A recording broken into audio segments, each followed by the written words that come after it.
Muy buenas, bienvenidas, bienvenidos a Matemáticas de Oposiciones. En esta ocasión vamos a hablar sobre el tema 38, en el que discutiremos la trigonometría plana, hablaremos sobre la resolución de triángulos y las posibles aplicaciones que pueden tener. Los máximos exponentes en trigonometría plana y con los que surgió el cálculo en trigonometría plana y el estudio de los ángulos son Hiparco en el siglo, bueno, en el siglo primero, en el 150, en el año 150 a.C., que empezó el autor de la primera tabla de los valores de las cuerdas de los arcos de una circunferencia, de un círculo. En el tiempo se utilizaba la palabra círculo.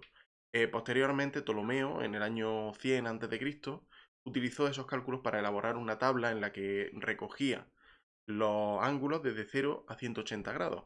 Fue el primero en dividir la circunferencia en 60 partes iguales, influenciado obviamente por la matemática de Babilonia. Y por último, la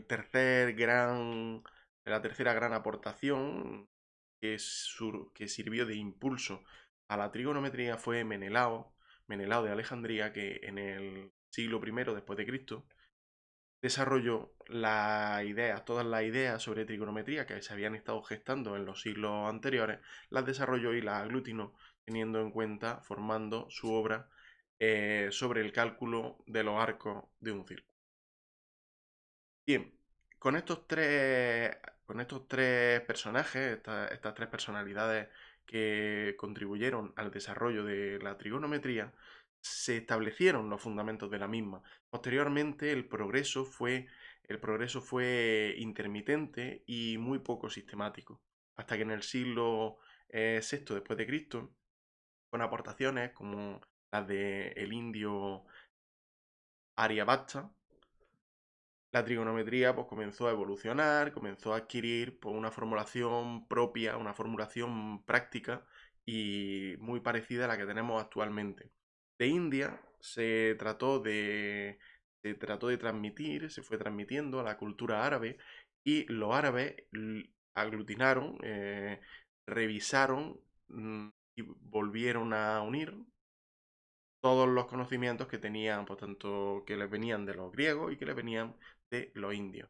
Y establecieron pues, diferentes ideas fundamentales. La primera de ellas, que nos dan las funciones trigonométricas básicas que aún conocemos hoy día, que son el seno, el coseno, la tangente, la cotangente, la cosecante y la secante. Y otras dos aportaciones muy importantes, dedujeron la regla del seno y obtuvieron las ecuaciones trigonométricas, algunas de las ecuaciones trigonométricas que aún hoy estamos usando. Y en la tercera aportación más importante es que elaboraron tablas trigonométricas muy precisas usando métodos de interpolación. En cuanto a este tema, la elaboración de tablas, también hay una parte de la historia dedicada a matemáticos españoles que se centraron en este tema. Uno de ellos fue Azarquiel en el siglo XI en Toledo, que elaboró unas tablas de posiciones angulares de los astros y que mejoraban las tablas orientales y que fueron llamadas por las tablas toledanas o las tablas de Azarquiel. Posteriormente, durante el reinado de Alfonso X el Sabio, se elaboran también unas tablas mejorando todas las que ya existían y se organizan en diferentes columnas, teniendo en cuenta conversiones pues, entre días, horas, minutos y segundos, y teniendo en cuenta el movimiento de las estrellas, claro, calculando pues los casos en los que el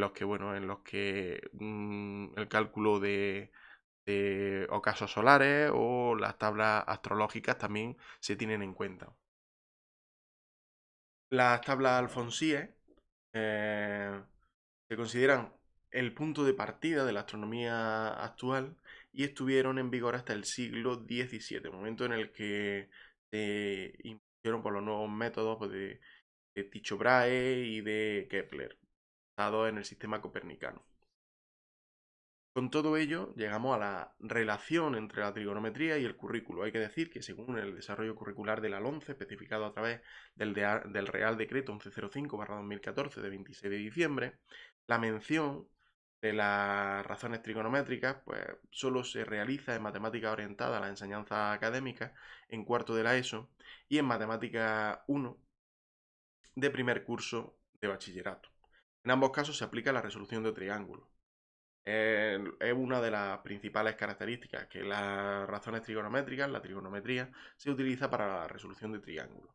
Si bien tanto el seno como el coseno como la tangente, esas funciones están muy bien representadas en todos los cursos en los que podemos ver ángulos, en los que podemos trabajar con ángulos. También se relaciona, se utiliza mucho el estudio del triángulo, teniendo en cuenta para el teorema de Pitágoras y la resolución de problemas geométricos, pues, por el teorema de Tales o cualquier teorema que utilice razones trigonométricas y que pueda estar justificado su uso. Y con ello finalizamos la introducción, así que vamos a empezar el tema. Muchas gracias por todo y nos vemos pronto. Adiós.